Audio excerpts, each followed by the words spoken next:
Good morning my dear cadets. आज से हम 8वीं कक्षा के एक पहली कविता जो है ध्वनि के बारे में हम बातचीत करेंगे। ध्वनि कविता का कवि श्री सूर्यकांत त्रिपाठी निराला है। ध्वनि कविता में कवि ने प्रकृति का वर्णन किया है, प्रकृति का चित्रण किया है। ध्वनि कविता के माध्यम से कवि ने प्रकृति का मानवीकरण भी किया है। क्या क्या है इसमें हम आज सीखेंगे, देखेंगे। आज की कविता ध्वनि और हमारा विषय है हिंदी कविता और शीर्षक है ध्वनि। रचनाकार सूर्यकांत त्रिपाठी निराला। सूर्यकांत त्रिपाठी निराला हिंदी साहित्य के एक प्रसिद्ध कवि थे, प्रसिद्ध रचनाकार थे। कवि ने अपनी रचनाओं में छायावाद का वर्णन किया था। छायावाद, छायावाद का मतलब क्या है? पेड़ पौधों के बारे में, प्रकृति के बारे में वर्णन करना छायावाद कहला जाता है। छायावाद में कवि ने प्रकृति का वर्णन किया है। हमारी पहली कविता का नाम ध्वनि। फर्स्ट पोएम नेम इज ध्वनि, रिटन बाय सूर्यकांत त्रिपाठी निराला। उनका जन्म जो है 1896 में उनका जन्म हुआ और उनकी मृत्यु जो है 1961 में उनकी मृत्यु हुई है। निराला जी हिंदी साहित्य के एक प्रसिद्ध कवि थे। उनको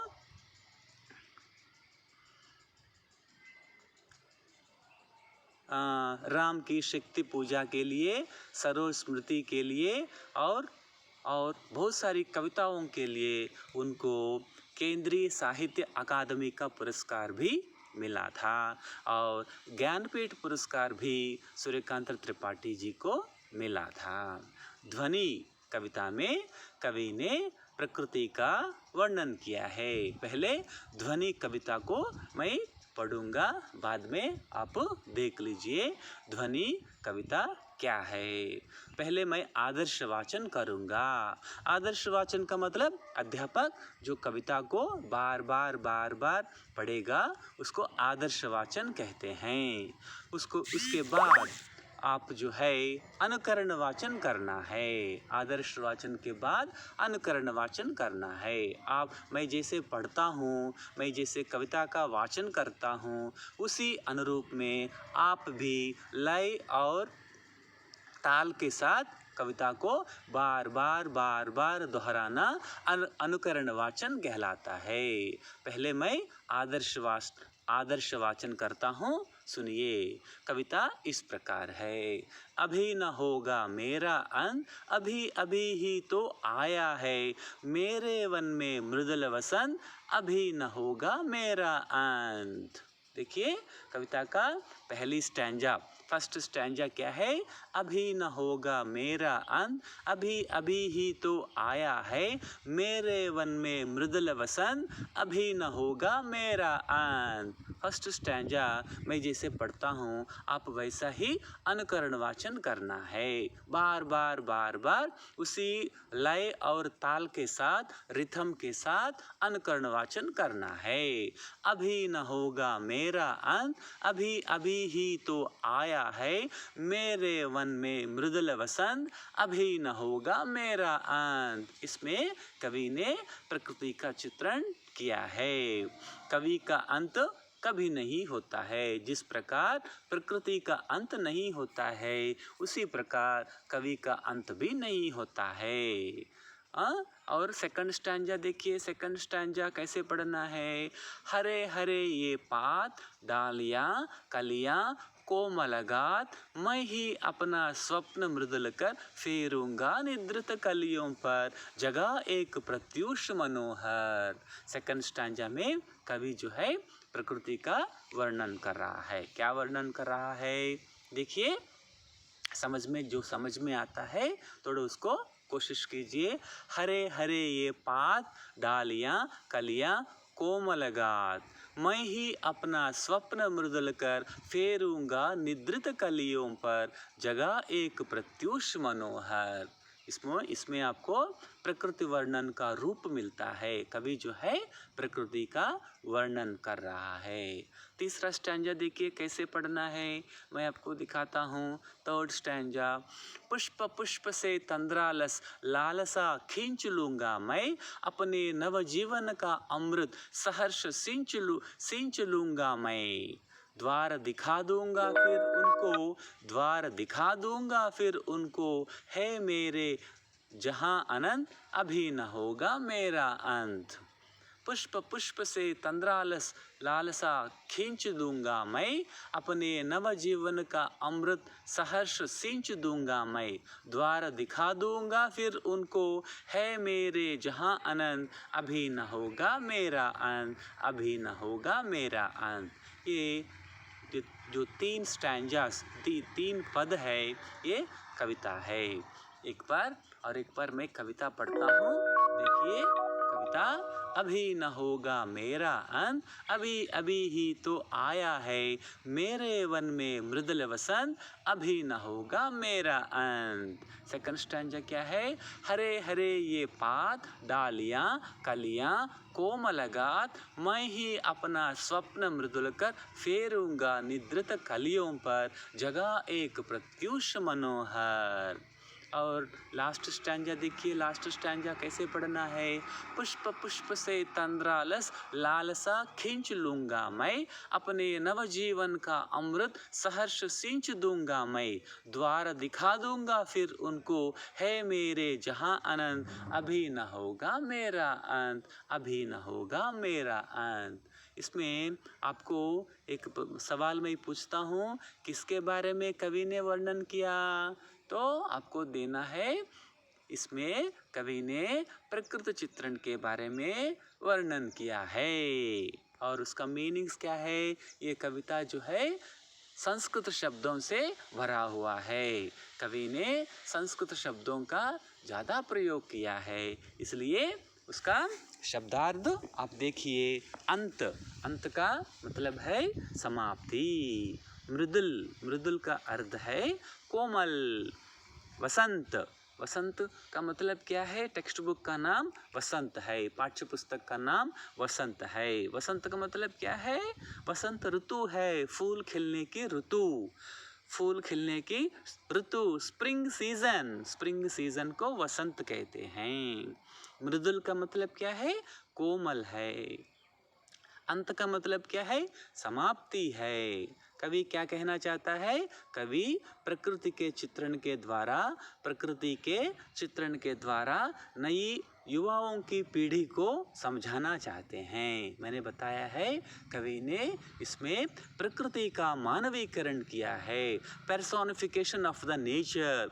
प्रकृति का मानवीकरण क्या होता है, प्रकृति के माध्यम से, प्रकृति थ्रू द नेचर, प्रकृति के माध्यम से हमको जब कवि संदेश देता है, उसको प्रकृति का मानवीकरण कहता है, पर्सोनिफिकेशन ऑफ द नेचर। प्रकृति के माध्यम से मनुष्यों को कुछ संदेश देना प्रकृति का मानवीकरण कहलाता है, पर्सोनिफिकेशन ऑफ द नेचर। प्रकृति के माध्यम से कवि जो है मनुष्यों को, मानव जाति को, इंसानों को कुछ संदेश देना चाहता है, इसको प्रकृति का मानवीकरण, पर्सोनिफिकेशन ऑफ द नेचर कहते हैं। सो प्रकृति के माध्यम से और वसंत ऋतु के माध्यम से कवि जो है युवा पीढ़ियों को समझाना चाहता है।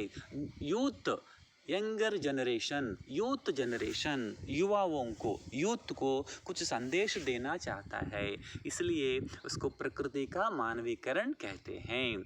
युवाओं की पीढ़ी को समझाना चाहते हैं कि वे अपने आलस को छोड़कर, आलस, लेजीनेस को छोड़कर और नए उत्साह, साहस और जोश के साथ, नए उत्साह, साहस और जोश के साथ जीवन का आनंद लेना चाहिए। युवा जो है, युवा पीढ़ी, यूथ जो है अपने आलसीपन को छोड़कर, अपनी आलसीपन को छोड़कर उत्साह, साहस और जोश के साथ वो जीवन जो है प्रारंभ करना चाहिए, शुरू करना चाहिए। यह उद्देश्य कवि का है और युवा पीढ़ी को जागृत करना चाहते हैं। युवा पीढ़ी को जागृत करना चाहता है। जिस प्रकार प्रकृति में उत्साह, साहस और उमंग होता है, वैसा ही युवा पीढ़ी में भी ये गुण होनी चाहिए। आलस को छोड़कर, आलस, लेजीनेस को छोड़कर प्रकृति जो है, नेचर जो है कभी आलसी नहीं होती है। उसी प्रकार आज की युवा पीढ़ी भी आलसीपन को छोड़कर प्रकृति की तरह उत्साह के साथ, साहस के साथ, जोश के साथ काम करना चाहिए और जीवन का आनंद लेना चाहिए। यही कविता का मुख्य उद्देश्य है। युवाओं को जागृत करना चाहता है। प्रकृति ने फूलों की भरमार की और उनकी सुंदरता, खुशबू चारों तरफ फैली हुई है। प्रकृति ने फूलों की भरमार की है और उनकी सुंदरता और खुशबू चारों तरफ फैली हुई है। अभी इस समय का अंत नहीं होगा, ऐसा कवि का कहना है। जब पुष्प खिलते हैं, जब सुगंध व्याप्त होती है, उसी प्रकार युवा लोग भी अपने उत्साह, उमंग, साहस और जोश भी चारों ओर फैलाना चाहिए। जिस प्रकार प्रकृति अपनी सुगंध व्याप्त करती है, उसी प्रकार युवा पीढ़ी अपने सत्कर्मों के द्वारा समाज में जो है अच्छाई व्याप्त करनी चाहिए। कवि कहते हैं कि यह वसंत ऋतु उनके जीवन में अभी अभी तो आया है, अर्थात जीवन में उत्साह, जोश की भरपूर क्षमता है। अभी कुछ दिन ठहरेगा, अभी इसका अंत नहीं होगा। और कहते हैं कि अभी इस चीज़ का अंत नहीं होगा, क्योंकि अभी अभी तो जीवन में फूलों की भरमार आई है, वसंत ऋतु खिली है, जीवन में नया उत्साह, नया जोश जगा है, जिसकी सहायता से युवा पीढ़ी को जागरूक करने के संकल्प को पूरा करूँगा। जो है ये जो है, और एक बार देखिए प्रकृति जिस प्रकार अपनी सुगंध फैलाती है, अपनी खुशबू चारों ओर फैलाती है, उसी प्रकार युवा लोग भी जो है अपने जीवन में प्रवेश करना चाहिए और उत्साह, उमंग और जोश के साथ कार्य करना चाहिए। और क्योंकि जिस प्रकार वसंत ऋतु उनके जीवन में प्रवेश करती है, उसी प्रकार युवा पीढ़ी में जो है जोश और ये चेतना और ये उत्साह उनके जीवन में भी आए हैं, ये गुण आए हैं। ये गुण जो है उत्साह, उमंग, जोश, ये गुण जो है साहस का, ये गुण जो है युवाओं में हमेशा के लिए रहेगा। सिर्फ एक बार आकर जाने वाले गुण नहीं है। जिस प्रकार वसंत ऋतु में सुगंध होती है, उसी प्रकार युवा पीढ़ी में भी ये गुण हमेशा के लिए रहेंगे। इसलिए ये गुणों को आत्मसात करके, स्वीकार करके जो है, जिस प्रकार प्रकृति हमारे लोगों को जिस प्रकार हरियाली और खुशबू फैलाती है, देती है, उसी प्रकार युवा लोग जो है अपने गुणों के माध्यम से उत्साह, साहस और जोश के साथ जो है हमेशा के लिए काम करना चाहिए। वसंत ऋतु जैसे खिलती है, जैसे जीवन में नया उत्साह और जोश आता है, उसी प्रकार युवाओं में भी एक जोश होता है, एक नया उत्साह और एक नई उमंग जो है युवाओं के खून में, रक्त में वो बहती है। और ये गुण वसंत ऋतु की तरह जाने वाले नहीं हैं। ये गुण हमेशा युवाओं में हमेशा रहते हैं। इस प्रकार कवि सूर्यकांत त्रिपाठी निराला ने अपनी कविता ध्वनि प्रकृति की ध्वनि, प्रकृति की आवाज़, प्रकृति का स्वर। कविता का नाम ध्वनि है। इसका मतलब प्रकृति की आवाज़, प्रकृति का स्वर जो है हमको सुनाना चाहती है। इसका कवि जो है सूर्यकांत त्रिपाठी निराला। निराला जी का जन्म कब हुआ? 1896 1896 को कवि का सूर्यकांत त्रिपाठी निराला का जन्म हुआ और उनकी मृत्यु 1961 में उनकी मृत्यु हुई है।